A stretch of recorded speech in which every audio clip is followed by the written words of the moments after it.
Bonjour à toutes et à tous, ici c'est Havard et on se retrouve aujourd'hui pour une nouvelle vidéo sur la chaîne Eureka. J'espère que vous allez bien.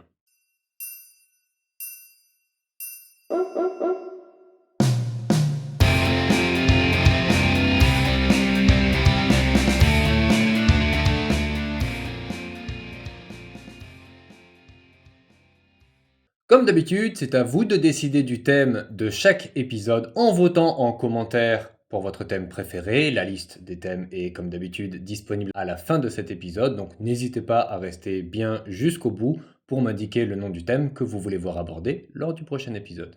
Bon, cette semaine, j'imagine que vous étiez très occupé à siroter de cocktails sur les plages et à parfaire votre bronzage. Et on ne peut pas leur en vouloir. Ah bon? Même pas un petit peu? Non, Sûr? sûr. Ok. Mais le fait est que j'ai dû choisir tout seul.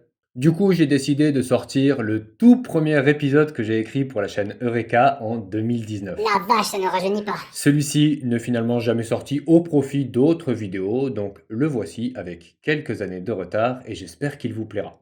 C'est parti pour l'épisode 2 des Serial Killers.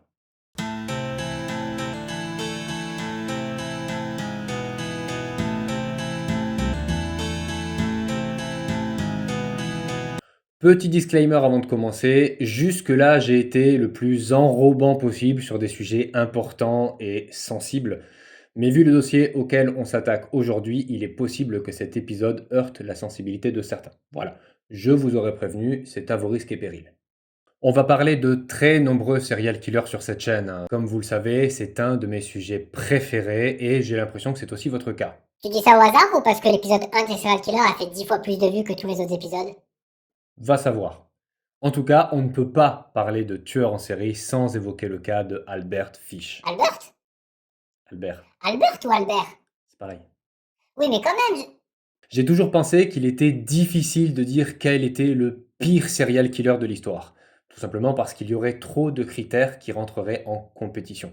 Le nombre de victimes, la cruauté avec laquelle les meurtres sont perpétrés, le type de victime choisi, qu'il s'agisse de femmes, d'enfants, les pratiques annexes et déviances lourdes, mais vous verrez qu'avec notre candidat du jour, on a un petit peu de tout ça, ce qui fait, selon moi, d'Albert Fish, le pire serial killer de tous les temps. Vous me direz en commentaire si vous êtes d'accord ou pas.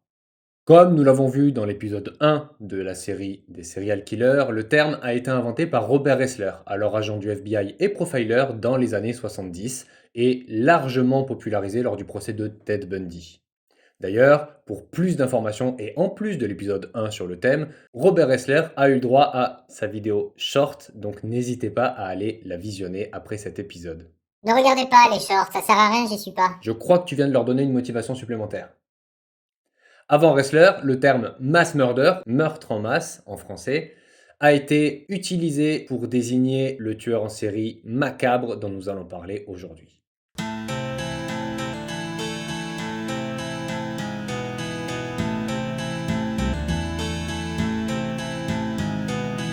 Hamilton Howard Fish, plus connu sous le nom de Albert Fish, naît le 19 mai 1870 à Washington. Et tu sais pourquoi il a changé de prénom? Bien sûr que je le sais, c'est mon boulot. Mais dis-le quand même pour nos abonnés. Albert Fish était moqué à cause de son prénom, Hamilton, qui était déformé en ham and egg par les autres. Du coup, ça fait œuf et bacon en français. Oui, voilà, tu vois, je le savais. Et un type qui s'appelle Bacon œuf poisson, ça sent plus le cuisinier que le tueur en série, même si on verra plus tard que l'un n'empêche pas l'autre. D'ailleurs, dans le cas présent, il faut savoir que Albert est ce qu'on appelle un nécronyme, c'est-à-dire un nom porté en hommage à une personne décédée, en l'occurrence un de ses frères. Il faut dire que le papa d'Albert, à la naissance de son cadet, a déjà 75 ans et a déjà eu une vie bien remplie. Albert est le cadet d'une famille de 4 enfants, puisqu'il a une sœur, Annie, et 2 frères, Walter et Edwin. D'ailleurs, la famille Fish est une famille nombreuse dont on se rendra compte plus tard que sur 2 générations seulement, 7 individus au moins sont atteints de troubles mentaux. On y retrouve entre autres un frère atteint de schizophrénie, sa sœur Annie victime d'une affection mentale, un tonton qui souffre de manie, un demi-frère interné en hôpital psychiatrique et même sa propre mère atteinte d'hallucinations visuelles et auditives. Bagage génétique, check.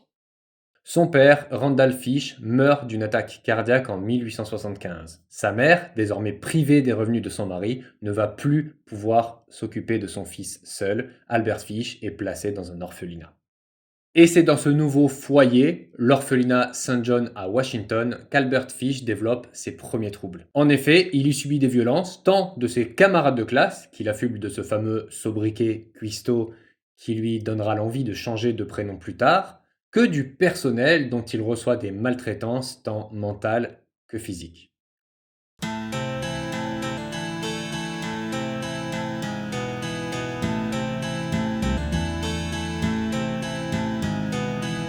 Le problème, c'est que cette douleur provoquée par les mauvais traitements commence à lui plaire. En effet, il éprouve un plaisir immense à chaque fois qu'il y est confronté ou qu'il voit ses camarades en faire les frais. C'est chaud d'en faire les frais.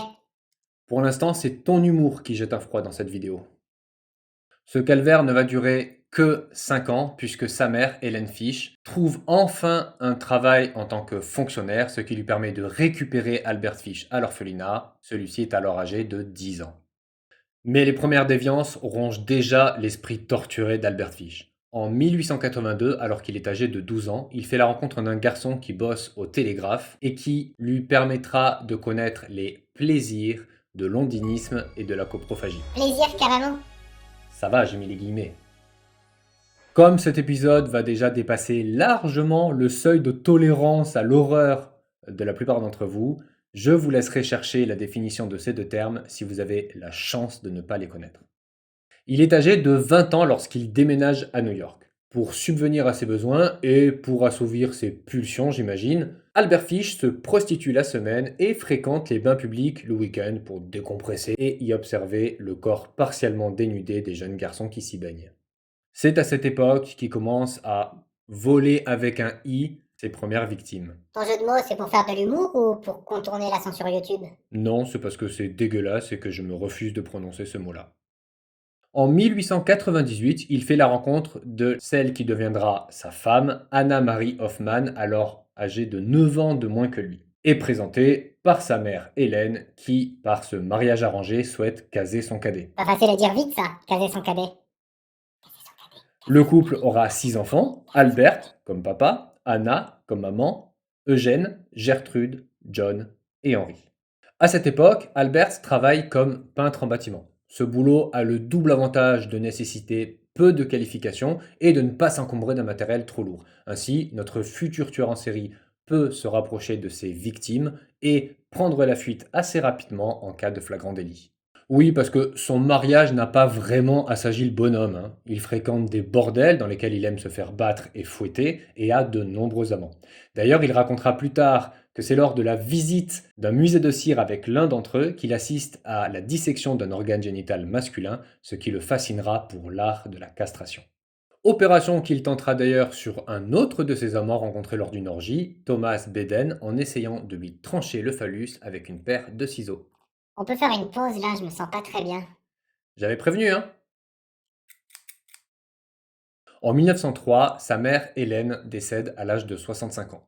J'ai trouvé aucune source qui nous renseigne sur les causes du décès, ni si celle-ci a un lien avec les troubles mentaux qu'elle a pu avoir. Mais plus grave encore, je n'ai pas réussi à savoir quel impact émotionnel ce décès a pu avoir dans la vie d'Albert Fish. Ce qui est sûr, c'est que la même année, celui-ci est arrêté pour vol qualifié et incarcéré pour la première fois de son existence à la prison de Sing Sing, qu'il fréquentera plusieurs fois dans son parcours. En même temps, il y a peut-être un lien de cause et effet entre la mort de la mère et l'emprisonnement du fils. Bah, peut-être. Finalement, sa femme Anna demande le divorce en 1917. Oui, logique. Elle le quitte pour un autre homme, hein, pas pour ses déviances, hein. Alors, soit elle en sait rien, soit c'est pas un problème pour elle, même si je penche pour la première solution. Albert Fish va prendre très mal cette rupture, à tel point qu'il va commencer à entendre des voix comme sa défunte mère avant lui. Il développera plus tard ce que les médecins appellent une psychose religieuse. Selon Fish, Dieu s'adresse à lui pour lui demander de torturer et de castrer des jeunes garçons. C'est également à cette période que son autoflagellation s'agrémente de nouvelles pratiques. Il utilise, en plus du fouet, une planche de clous, prend l'habitude de s'enfoncer des aiguilles sous la peau, notamment dans la zone pelvienne, et fait participer ses enfants, conscients ou non, à certaines de ces pratiques dont il fera même des jeux à faire en famille le soir. Charmant. Il va même jusqu'à s'enfoncer des roses directement dans le fondement avant de la retirer et d'en manger les pétales. Miam! Et lorsqu'il ne dispose pas de jolies fleurs, il prend des petites boules de coton ou de laine qu'il enflamme préalablement. Ok, donc Albert Fish avait vraiment le feu aux fesses. En résumé, dire que Monsieur Albert Fish est un peu dérangé relèverait de l'euphémisme, hein. Très précoce dans la découverte des plaisirs solitaires, qu'il connaîtra dès l'âge de 5 ans, il devient également sadomasochiste. Comme nous l'avons évoqué plus tôt dans cette vidéo et comme il le confiera lui-même à son psychiatre, ce vice serait apparu à l'orphelinat lorsqu'il voit des jeunes enfants subir des sévices corporels et autres châtiments. À l'âge de 12 ans, il est initié aux déviances pipi-caca, il se prostitue dès l'âge de 20 ans et, malgré un premier mariage, continue de collectionner les amants desquels il se fait battre et fouetter par plaisir. Il découvre également les loisirs de la castration, commence sa violence envers les mineurs et entend la voix de Dieu qui permet de justifier tous ses méfaits. C'est encore pire en résumé.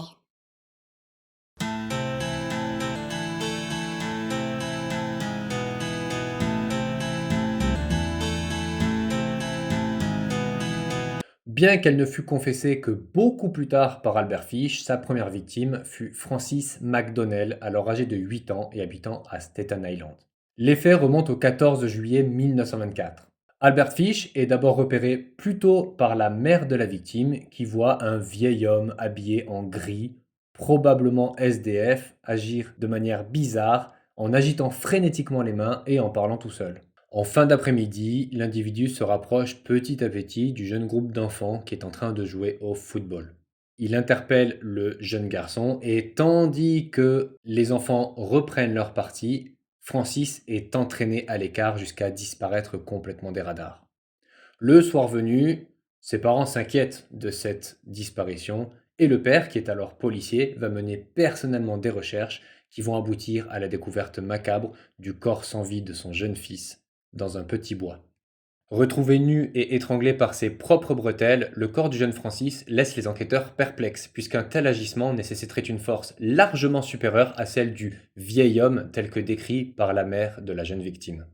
S'ensuit une chasse à l'homme dans tout l'État qui réunit plus de 250 policiers, mais celui que l'on surnommera l'homme gris n'est jamais retrouvé. Comment ça de l'homme gris? C'est de moi que tu parles? Ben ça dépend, est-ce que tu as déjà tué ou enlevé des jeunes garçons? Non, ne Bah, réponds pas, je ne vois pas de problème. Quelques années plus tard, le 11 février 1927, Billy Gaffney, 4 ans, et son voisin Billy Beaton, 3 ans, jouent avec un garçon plus âgé qu'eux, lorsque celui-ci entend sa jeune sœur pleurer dans sa maison. Il abandonne les deux garçons et lorsqu'il revient dans l'allée quelques minutes plus tard, les deux ont disparu. Il appelle immédiatement Monsieur Beaton, le père d'un des deux garçons, qui va systématiquement fouiller tout le quartier à la recherche de son fils, qui finira par retrouver sur le toit de l'immeuble. Lorsqu'on interroge celui-ci sur la disparition de son voisin, celui-ci indiquera qu'il a été enlevé par le croque-mitaine. Mais bien sûr. Hélas, ces déclarations ne seront pas prises au sérieux par les enquêteurs qui se perdent en conjectures. Ils finiront même par faire appel à des médiums, mais finalement, faute de ne pas pouvoir réunir de preuves, ils vont interroger Billy qui fera une description de ce croque-mitaine, un vieil homme habillé en gris, moustache et cheveux gris. La police ne va pas faire le lien entre le croque-mitaine et l'homme gris, l'assassin de Francis McDonnell, notamment à cause d'un autre serial killer du nom de Peter Kidsnowski qui sévit dans le même quartier et à la même époque et longtemps suspecté du meurtre de Billy Gaffney.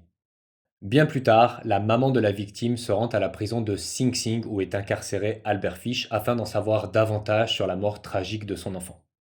Malgré son silence lors de l'entrevue, elle recevra une lettre écrite par la main du tueur en série et impossible à vous dévoiler ici et qui décrit en détail toutes les horreurs qu'a subi Billy Gaffney. Je consens à vous dévoiler une partie, la moins pire de la lettre, sur une musique de Noël pour en atténuer la violence. Cependant, je vous invite fortement à vous rendre à ce timecode pour éviter de vous infliger ça.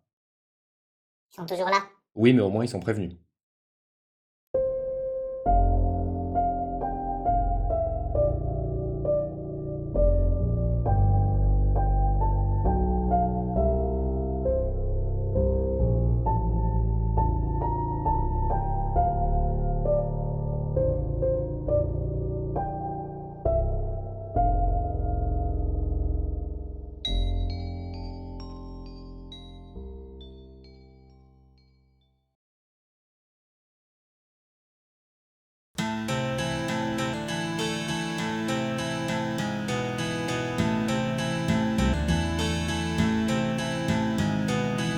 Mais la victime la plus connue de notre tueur en série est Grace Budd, une jeune fillette de 10 ans qui vit à Manhattan avec ses 4 frères et sœurs, ainsi que ses parents, Delia Flanagan, sa mère, et Albert Budd, son père. On avait deux billes dans le chapitre d'avant, maintenant deux Albert. Oui, bah, porter le même prénom que le tueur en série ne va pas porter chance ni au père, ni à sa fille. L'affaire commence le 25 mai 1928, suite à la parution d'une petite annonce par Edward, un grand frère de Grace qui a alors 18 ans. Enfermé dans un appartement d'une ville surpeuplée, il souhaite mêler l'utile à l'agréable en trouvant un petit boulot de garçon de ferme et ainsi échapper à la ville nauséabonde et gagner quelques sous pour subvenir aux besoins de sa famille nombreuse. 3 jours après l'annonce parue dans l'édition du dimanche du New York World, un certain Frank Howard se présente au domicile familial afin de pouvoir rencontrer le candidat et discuter d'une éventuelle embauche. Évidemment, derrière ce pseudonyme se cache notre tueur, Albert Fish, alors âgé de 58 ans. Il se fait passer pour un fermier riche de Farmingdale et fait connaissance de toute la famille et de Grace Budd qui revient fraîchement de sa messe dans ses beaux habits du dimanche. Grace était, au dire de ceux qui la connaissaient, une enfant magnifique et intelligente. Aussi, lorsqu'Albert Fish en fait les éloges, les parents ne sont pas surpris. En revanche, les 96 $ qu'Albert Fish fait compter à la jeune fille pour jauger son niveau de calcul mental les surprend davantage. Il s'agit d'un gros paquet d'argent, surtout en 1928, à l'époque des faits. Et lorsque le fermier Frank Howard promet une embauche à Edward, le grand frère, les parents sont comblés. Le vieux fermier s'engage à passer prendre Edward dès le lendemain matin.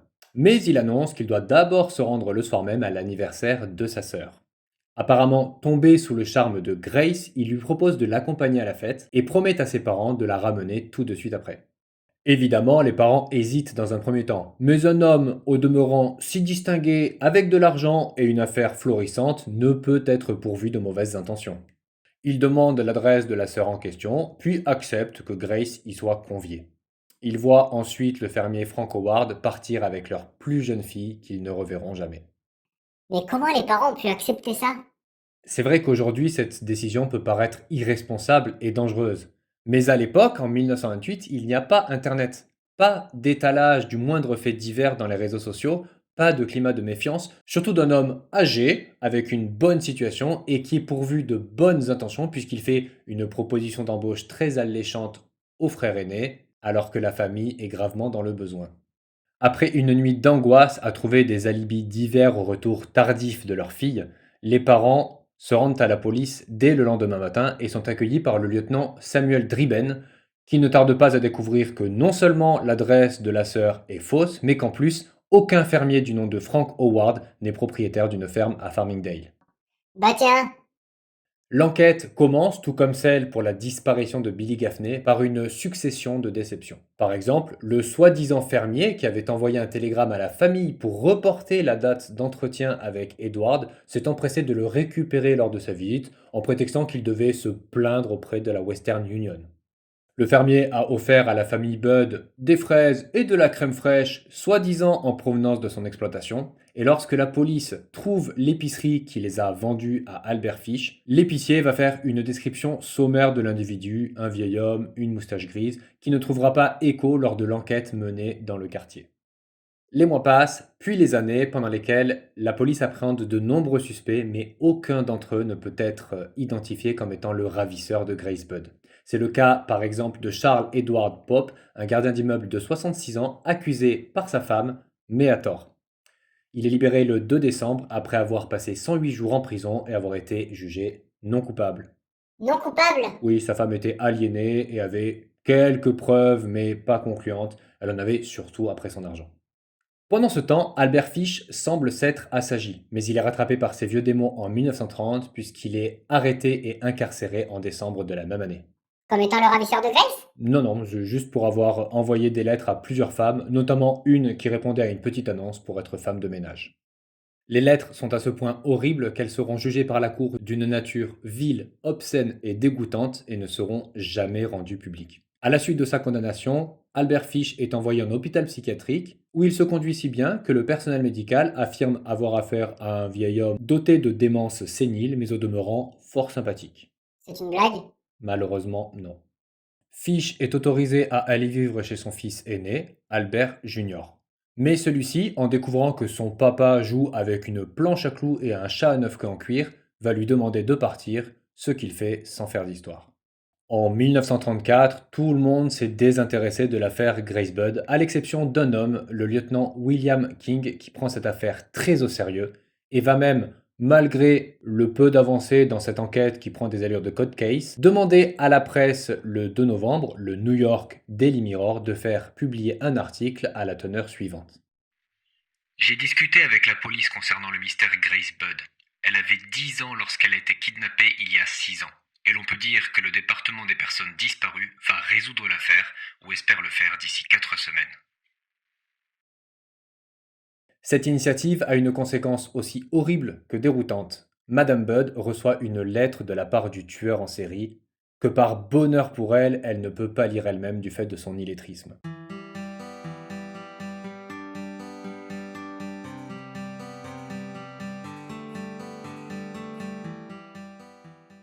Vous vous souvenez que Frank Howard avait envoyé un télégramme à la famille Budd pour reporter la date de l'entretien avec Edward? Eh bien, les enquêteurs en charge de l'affaire vont comparer l'écriture de la lettre manuscrite avec celle du télégramme. Attends, tu nous as dit que le télégramme avait été récupéré par le tueur. Exact, mais il existait, et cela est suffisant. La police va aller auprès des services postaux à la recherche de la note manuscrite originelle et finissent par la trouver. En comparant les écritures de la lettre et de cette note manuscrite, on se rend compte qu'elle est semblable en tout point. Armé d'un microscope, le lieutenant William King entreprend de fouiller minutieusement la lettre et il découvre finalement le sigle NYPCBA qu'il rapproche, après quelques recherches, de la New York Private Chauffeur Benevolent Association. Y a pas à dire, ton accent anglais t'a coupé au couteau, hein. Ne dis pas ça, sinon c'est toi qui feras l'objet de mon prochain épisode sur les serial killers. Lorsque le lieutenant William King s'y rend afin d'interroger le personnel, un des employés avoue qu'il se sert effectivement de ce papier à des fins personnelles. Il dira même avoir conservé une liasse de ce papier dans son ancienne pension de famille. Ni une ni deux, notre lieutenant s'y rend pour interroger la logeuse. Elle lui confiera que la chambre a depuis été louée à un autre homme qui correspond trait pour trait à la description que William King lui fait du ravisseur de Grace Budd. Cet homme répond au nom de Albert Fish. Ah bah quand même, c'est pas dommage.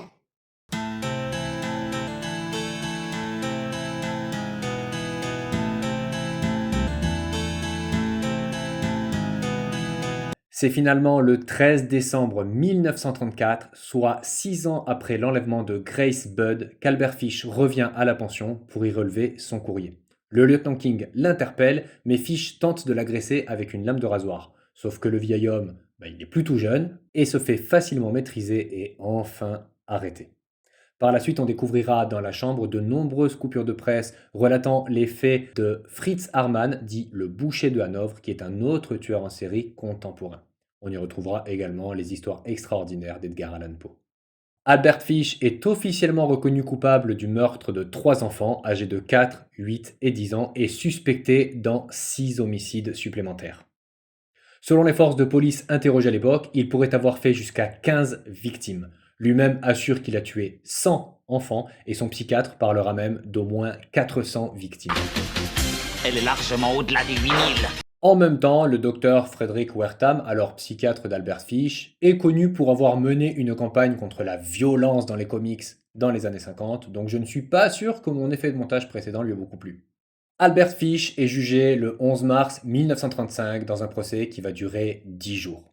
Il plaidera la folie en estimant que c'est Dieu qui lui a commandé de perpétrer toutes ces atrocités, folie qui sera d'ailleurs reconnue par le docteur Frederick Wertham, mais nombre de ses collègues ne le suivront pas, ainsi que le tribunal et, par extension, la justice. T'as pas l'air de l'aimer beaucoup, ce Wertham. Il a fait la guerre aux comics. C'est comme si de nos jours, on attribuait toute la violence de notre génération aux jeux vidéo. T'imagines ?